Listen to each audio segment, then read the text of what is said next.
بسم الله الرحمن الرحيم الحمد لله رب العالمين وأفضل الصلاة وأتم التسليم على سيدنا ومولانا محمد وعلى آله وأصحابه أجمعين وبعد السلام عليكم ورحمة الله وبركاته. Welcome to our next class on funeral rites in Islam from the book of Imam Abu al-Ikhlas Hassan ibn Ammar al-Shurumbolari rahimahullah ta'ala Nur al-Idah wa Najat al-Arwah. As mentioned, we are in the section on Janaiz, the funeral rites, and we talked about the Salatul Janazah, and we are currently on the Masail, which were talking about the Janazah. And where we've reached now is a child that is born, but dies pretty soon or is stillborn. What is the ruling regarding such a child? Do they have a Janazah?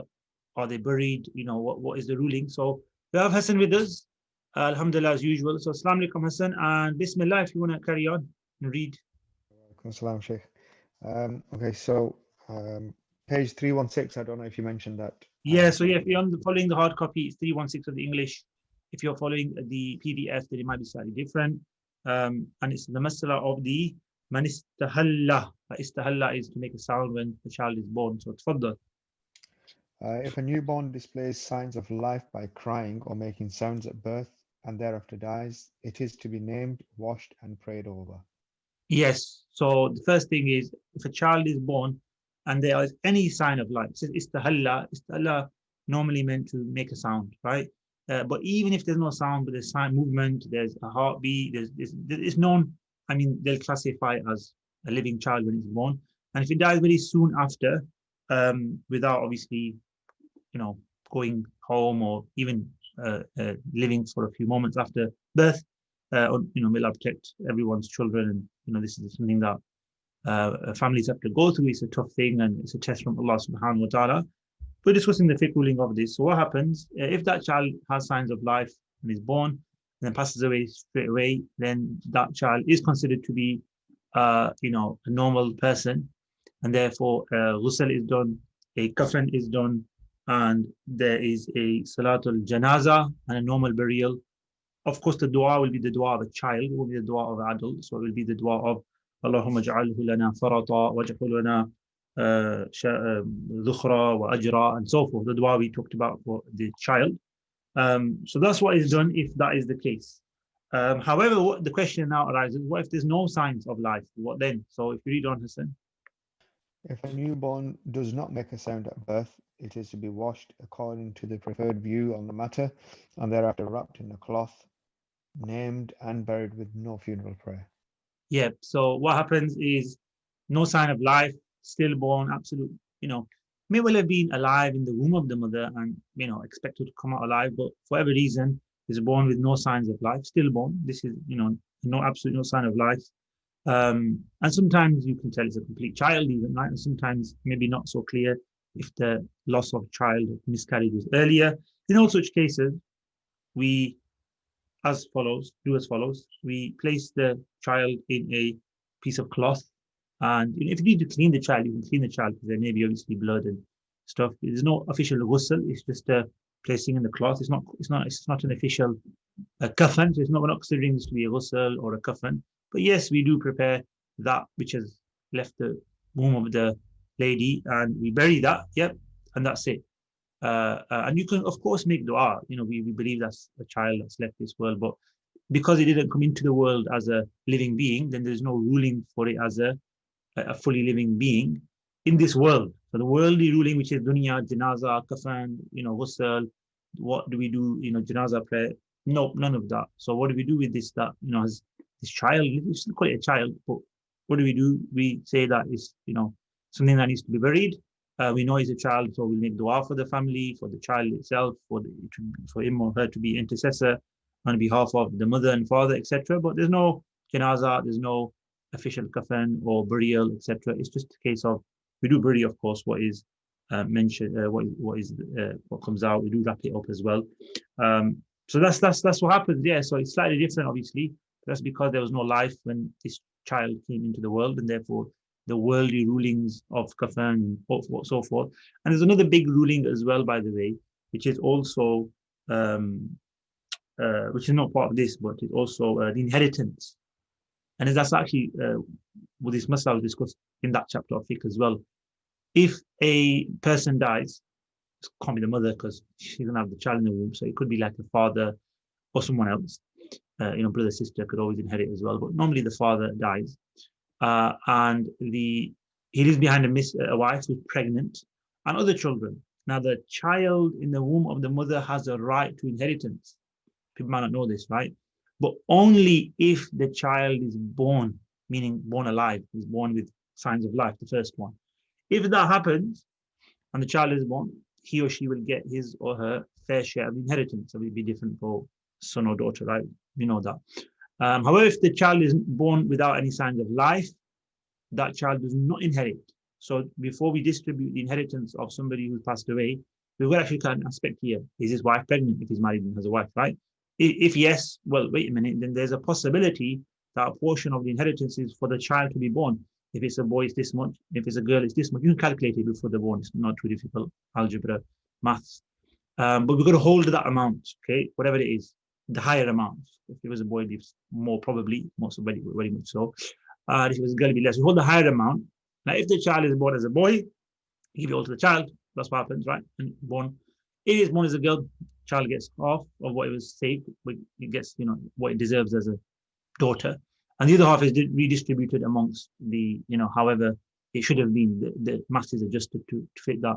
And if it doesn't come out alive, meaning miscarriage or what we just mentioned is born but no signs of life, then that money that was held gets given back to the remainder of the inheritors. It's all maths. I won't go into the details, but it's pretty common sense. And that's it. So this has an impact on that as well. Okay. Somebody might say, well, you said in the first one, the child has signs of life and then dies. So how does he have an inheritance when he's dead? So that's a good point. I think Hassan was probably going to ask that question, so I'm going to answer it before he asks. And that is that the child gets inheritance. So child, whatever it was going to get as a boy or a girl, that's now the child. It's not given to him or her because they passed away. But then who's going to inherit from this deceased person? So let's say there was £2,000 that possibly could have been given to this child born as a boy. So born as a boy, signs of life and passes away. £2,000 inheritance is deserving for the boy, the child. But he's passed away now, so what happens? But whoever was going to inherit from him were he to die, and he's died, right? Even as a child, as a brand new baby, that person, those peoples will get inheritance. So the mother is one of them. Obviously, only after that, there's no children because he's died as a baby himself, right? So can't be any children or spouses. You can't marry somebody in the womb, so no spouse possible. And brothers and sisters, yeah. So if there was brothers, sisters, the grandfather maybe could possibly be alive, right? Uncles, paternal uncles in inheritance. It's always the father side of the family that inherits the remainder or the lot. The mother gets her share, and her brothers and sisters don't come into it really. But the brothers from the father's side take precedent over brothers from the mother's side, if that's the case, right? If there was multiple marriages before and children. It's a long discussion. That's a complicated one. It is quite detailed. But just to answer that question, okay, the child's died and inheritance is given to the child, but what happens? No child. You just said he's passed away. It's passed on to those who are going to inherit from this child now. So hence, this was a big thing that if somebody's wealthy has passed away, that child might take a large portion of wealth. So, there was actually infanticide. They would kill children just to avoid this to happen, especially amongst wealthy people, and so forth, which is, of course, haram and totally wrong. But it did occur every now and then due to political and money, all worldly reasons, right? So, yeah, that's interesting, I know, but let's get back to the mas'ala of the actual ghusl and the child that's born. The first one we said, child's born with sign of life, normal procedure, ghusl, kafan, janazah, etc. As for the child that's born without any signs of life, it's still a child, so we're going to call it a child, but it's wrap him or her up, no janazah, no particularly procedures, bury that child, make du'as, of course, for the family, for those, etc. It says a mukhtar, meaning the chosen opinion is that nothing is done. There is an opinion, therefore, that you do a janazah because there's a soul and, it's passed away now, didn't make it into this earth. But the chosen opinion is that it's not considered to be a dunya child, meaning he didn't come into this world at all with any life. So it's just the dunya ruling you're talking about. You're talking about the actual child and will he not be a child in the future? Of course, he'll be a child in the future for his parents or her parents, etc. That's a different story. Now, there's other children as well that could be in similar situations. Who are they? What are they? And what are those situations? Bismillah Hassan. Likewise, a funeral prayer is not performed upon a boy who was taken captive along with one of his parents from enemy land, unless one of his parents converts to Islam, or unless the child himself becomes Muslim, or unless the child is taken captive without his parents. Yeah, so the question now arises. I mean, this was common in the past. There was, you know, battles or exchanges or whatever, right? And people would come into captivity. Okay, you come to the captivity of the Muslims. You've got a child now. Adults, whatever their religion is, right? Children follow their parents. So if a child is his parents in captivity, prisoners of war, i.e., and that child dies, okay, then again, we don't pray janazah for that child or have anything. He's a child of those people. The same thing is done though. If the parents are not there to do anything, we are there, then obviously we will wrap this child up in a cloth. He might be 2, 3, 4 year old child, he might be a lot older, and we will just bury that child, no janazah, no kafan, nothing. That's if the child has parents with him who are not Muslim or her, of course, or and the child is not a Muslim. Okay, so this is a non-Muslim case. So non-Muslim children we don't consider to be either in the hellfire or in paradise. We don't know where they are. Okay, the major opinion is they will be in paradise because they're innocent, they're not accountable, so they won't have a test. And they'll go to paradise as children. They won't be adults in paradise either.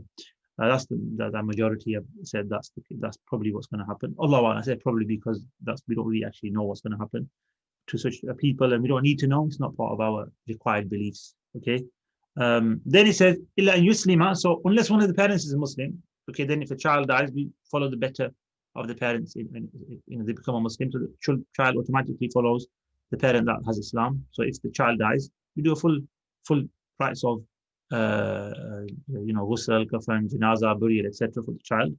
Or the child himself or herself becomes a Muslim. Yeah, children's Islam is valid. If they become Muslim, 5, 6, obviously you probably know what Islam is at all. But if they do profess Islam at an age of tamyiz, as they say, so they have some level of aql, some level of intellect, which is about 7, 8, 9, probably earlier than that, 6, 7, 8. Yeah, so we would say that child actually shown signs of Islam. Obviously, even at 10, 11, 12, it's still not baligh maybe, but can make the decision to become Muslim. Once they're baligh, right? They're adult, pubescent, they have their own decisions and they really ask them, speak to them. As children, we leave them with their parents, unless they're at a level of discernment and intellect and, they're developing understanding of life and they say they're Muslim, we accept that in Islam. Or if the child's just by himself. So the child was in captivity. Whose child is this? Nobody, they've died, or who knows where his parents are. Okay, this child now passes away as a 5-year-old, 4-year-old in the Muslim lands, no parents. What do we treat the child as a Muslim? We'll raise him up as a Muslim, and we will treat him as a Muslim if he was to die as a child, and we would perform the janazah and everything for the child. Yeah. So these are the scenarios in such a situation. Okay. Now, there's another question that maybe people are thinking now when we start talking about non-Muslims. What do we do for this child who's not a Muslim or maybe a Muslim, etc.? What do we do for actual non-Muslims, right? Some of us may have relatives, may have duties towards whether it's family members or friends or whoever that are not Muslim. And the question comes up often, oh, so-and-so passed away. What do I do? Am I supposed to go and help with the janazah, with their burial? Still call it janazah technically, but let's just call it burial and, their procedures for their funeral and so forth. Sometimes you could be the actual person in charge of everything. It's your responsibility. It could be father and son. It might not be a Muslim, some people's fathers or sons, etc. This situation may arise, especially for those who've embraced Islam or whose family is not fully Muslim, whatever reasons. What do we do then for such a person, right? So if you read on Hassan, we'll find out what the ruling is. If a disbeliever dies and he has a Muslim relative who is present, then the Muslim relative is permitted to wash the disbeliever as though he's washing a filthy cloth. He, the disbeliever, is to be shrouded in a cloth and placed in a grave or may be given to the people of his religion. Yep. So that's what we do, right? So if you have the responsibility of a deceased relative who's a non-Muslim, their burial, rites, then you wash them. So there's a washing, but it's not a washing of Islam, of what we consider a ghusl for a believer, a Muslim who's going to get into Janazah. You still wash the body though, you still clean it. So it's a washing of cleanliness, removing impurity. So it says like just like you wash a cloth. You want to make sure that you purify the cloth, as in get rid of all the stains. That's it. That's what you do for the deceased. You don't send them off dirty. Send them off clean. That's basically it's cleaning exercise, outward cleaning exercise, not inward cleaning exercise. The Muslim ghusl is both outward and inward. Okay, this one, that's why I mentioned it like that, to tell you we're not doing a act of Islam for the deceased Muslim, deceased non-Muslim. We're just doing an act of humanity, which is washing the body before putting it into a grave. Similarly, there's no official Islamic coffin. There's no 1, 2, 3 pieces, sunnah for men, 5 pieces as we discussed for women. But there is a wrapping in a cloth. So wrap them in a khirqa, as it says, and then you place them in the grave. Again, there's no procedure or ritual or even supplications is the big one, right? No supplications for the deceased, a non-Muslim. And you place them in the grave, khalas, right? And that's it. Or you could say to the people of his religion or her religion, whoever they are, that here, I don't mind you taking them and doing your rituals, etc. So there's a couple of questions now that arise. Number one, can I go and be a part of the rituals if they take it? Or, I'm not necessarily the primary person, but I've been asked to get involved, or it is my family member that now has passed away. And of course, it's a big thing, that's your family member. You want to be there and help and support, but they'll be doing all sorts of rituals and stuff from other religions, whether it be Christianity, Judaism, Hinduism, Sikhism. You can name 100 religions, it doesn't matter. It's another religion, other rituals, their own prayers, their own rituals. Can we get involved in that? Right? Can we go and be a part of it? And as a Muslim, my relative is there. The answer is no, if it's a religious rite or ritual, and yes, if it's just anything else. So if you're just there to help, you're just there, so you can even wash the body as a general washing, not as a ritual. So if they don't want to wash it, maybe in their rituals, we don't wash it. We just wipe it down. Maybe that's what they do in some places. And just wiping it down is not a religious ritual. If you want to help in that, that's fine. If they're doing their, religious rites and supplications and stuff, at that point, step to one side. So you can get involved. People get decided, we are told, unfortunately, oh, it's a non-Muslim, you can't go there because they're going to be doing all sorts of weird things, this, that, the other. Yes, they may well be doing things which we're not accustomed to as Muslims that are part of their religion. And, may even be, and this is the idea here and the important thing, may be considered very much so wrong, blasphemous by Muslims. Right? If they're praying to multiple gods, for instance, that's called shirk, that's called polytheism, and that exists in other religions, right? We can't be a part of polytheism and stand there and follow or listen to that. We have to step to one side and keep ourselves away from that. So yes, when it comes to those parts, you need to stay away. We can't be wishy-washy about it and water it down for you. I know it's a tough time, but you need to step away from shirk. That's really, really important to mention, right? We can't, we can make it sound nicer, but to be honest, we need to give you the ruling. I don't want to be accountable for Allah. Say to you, yeah, it's okay to go and do what you want, and then tomorrow, you go and be involved in shirk, and you said, oh, Fulan said it's okay. It's not okay. What we're saying is okay just to help out, okay, just to be supportive, yeah, and stay away from anything which is religious or ritualistic, and therefore not part of Islam, not nothing that we should be getting involved in. As for normal everyday helping, you go there, you see the guests, you might be a relative, so they might give you condolences and all that, Bismillah, you can be a part of that. That's expected of you and better for you. They'll consider you to be a really awkward person and really really rude. If you don't get involved and wait a minute, your so-and-so's passed away, your uncle, your dad, your brother, and you don't even want to come and even, be a part of it, what kind of person are you? What does Islam teach you to shun your family once they die? So really, we need to be careful how we go about this. Use wisdom and common sense, right? And, do that. So that's one question that arises, that, what happens in that situation? A funeral prayer is not to be performed over a rebel, even if he was a Muslim, and neither over a highway robber who dies in battle as a result of his actions.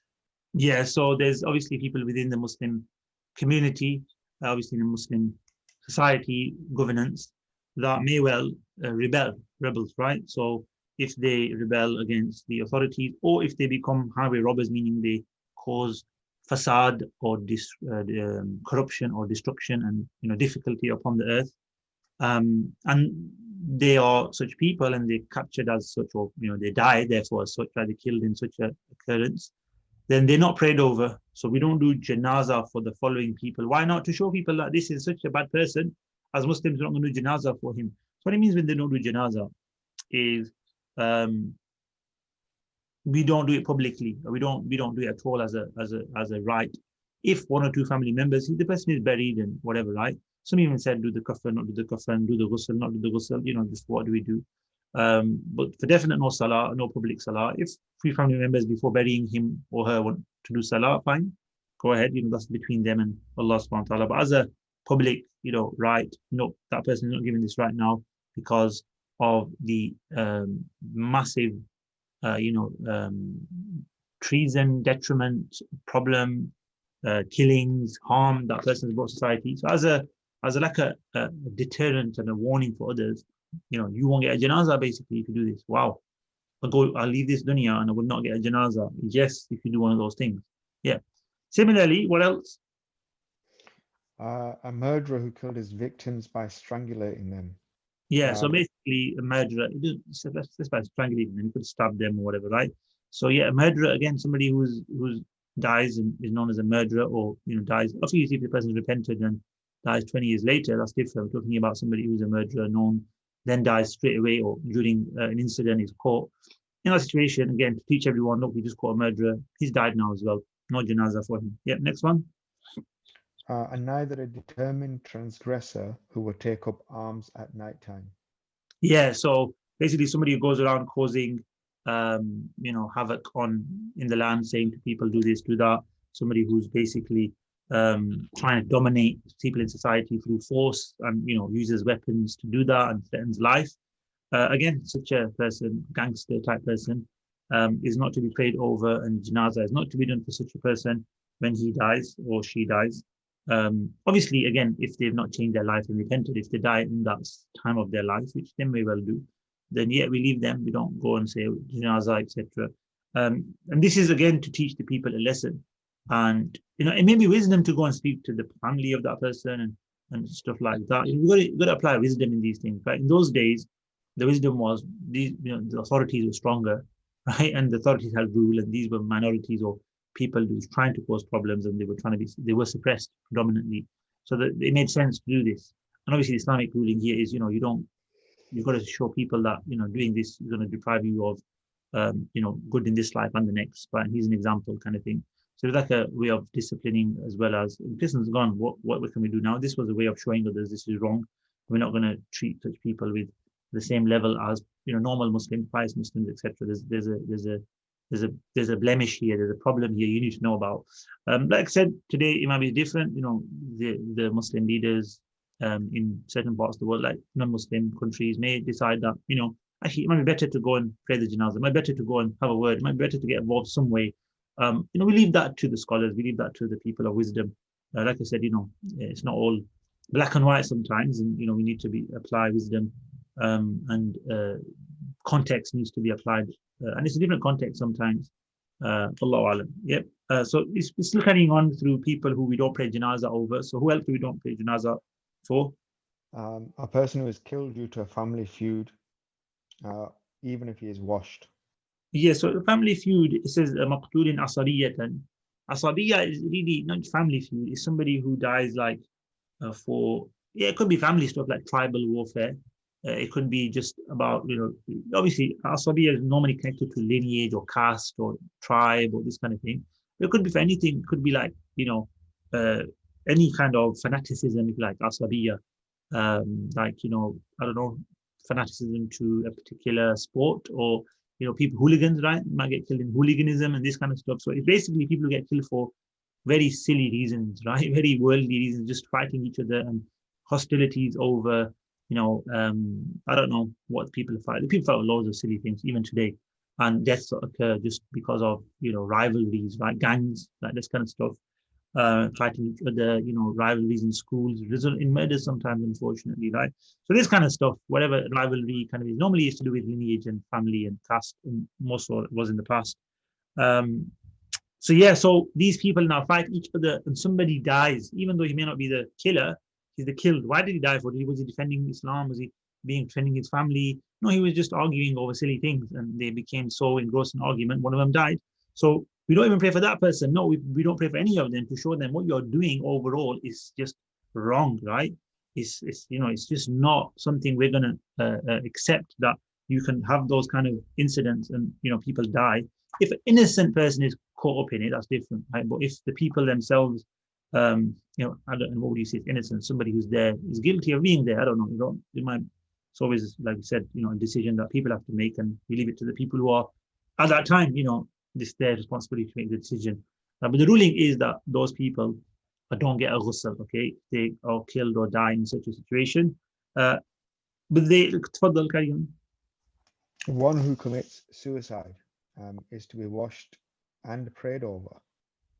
Yeah, so just to mention before we carry on with that, all the previous individuals who we mentioned don't get a janazah, do get a ghusl and a kafan. Okay, they do get a ghusl and a kafan, I believe, as well, right? So they do get washed, okay? And if they get washed, after washing, they'll get a kafan, they'll get a burial, etc. Just start with janazah. As for the suicide person, someone who commits suicide, then what's the ruling regarding that?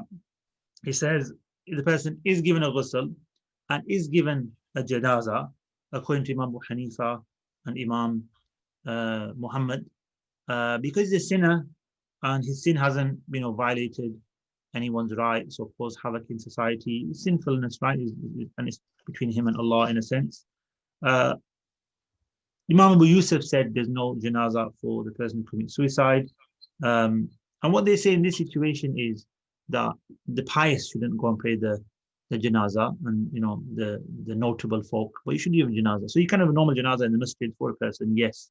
And it's a normal, it's not like these people where there's just nothing done for them.